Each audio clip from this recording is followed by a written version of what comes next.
war between Russia and Ukraine. People are upset, in shock, and disbelief. But one thing that isn't helping at all is the unbelievable amount of fake images and videos being spread, not only on social media, but also by legitimate news outlets. I even made the mistake myself here on Rising on Friday when I stated I was impressed with Zelensky getting into full military gear to fight on the front lines. Turns out that was an image from last April. I fell for it. I apologize. Unfortunately, I'm not alone in falling for it. Bild, a political news outlet in Germany, shared a video of what looked to be a horrific bombing by the Russians in Kiev during one of their broadcasts. But it turns out the footage was from a 2015 chemical explosion in Tianjin, China. Newsmax used a photo of a crying older woman standing in front of her devastated home with the caption, "The current devastation in Ukraine." But the photo was from 2015. An Italian news broadcast used footage from the video game War Thunder when talking about the war in Ukraine. No doubt viewers seeing a rain of missiles were horrified.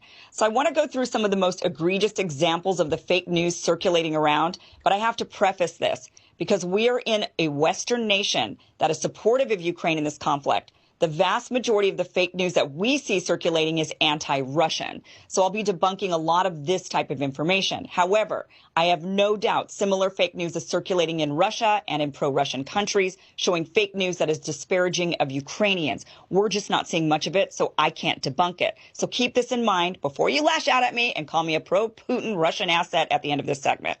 So let's start with what I think is the most astonishing example of fake news circulating. It was being reported that 13 heroic soldiers on Snake Island were confronted by a Russian warship.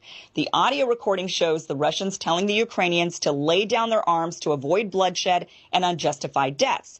The Ukrainians are infamously heard saying, "Russian warship, go F yourself." It was then reported they fought valiantly until they were all killed by the Russians. President Zelensky even announced he would posthumously award the men medals of valor. Well, it turns out whomever claimed they had died was mistaken.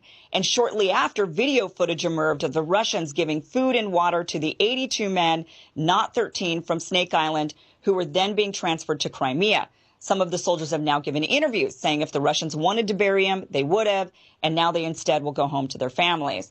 Another shocking video was of a tank swerving in the street and running over a civilian car. Totally shocking video, jaw-dropping. But thank goodness the person actually survived this crushing experience. Media was reporting this as a Russian tank and using it to show the callousness of the Russians and their invasion. But it turns out this was actually a Ukrainian tank that had lost control and accidentally ran over that vehicle. And I'm sure everyone involved was relieved that person was okay.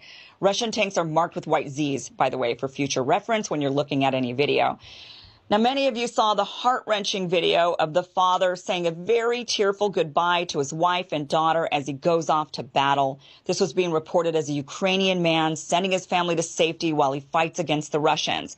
Well, the man is Ukrainian, sort of, I suppose. He's one of the rebels in the Donetsk People's Republic. He was sending his family to Russia for safety while he stayed behind to fight Ukrainian forces. The original video was posted by the mayor of his town several days before the Russians invaded Ukraine. And of course, I can't leave out the ghost of Kiev. There's footage of a fighter pilot downing several Russian jets. The video, of course, went viral with millions of views. The claims are this pilot took down 6 Russian jets in one day. But now, by the way, that number's jumped up to 10 Russian jets being taken down. Now, a fighter pilot who takes down 5 planes throughout the course of their entire career is called an ace. So to have 6 in one day or even 10 in one week is incredible. It's actually unbelievable, in fact. And it turns out the footage is from a video game called Digital Combat Simulator. But even with this video being debunked, the former Ukrainian president, Poroshenko, is tweeting that it's real and even shared a masked photo of the pilot. And there's a lot of wild claims going around of who the pilot is. There's a lot of talk that maybe the pilot's even a woman. And of course, it turns out that that photo there is actually an old photo that's recirculated. So it's still unlikely the ghost of Kiev is real. But a lot of people fell for it, and you can't blame them for wanting to boost up morale, I suppose. Now, the list of this fake news or fake videos and images just is endless on social media, totally endless.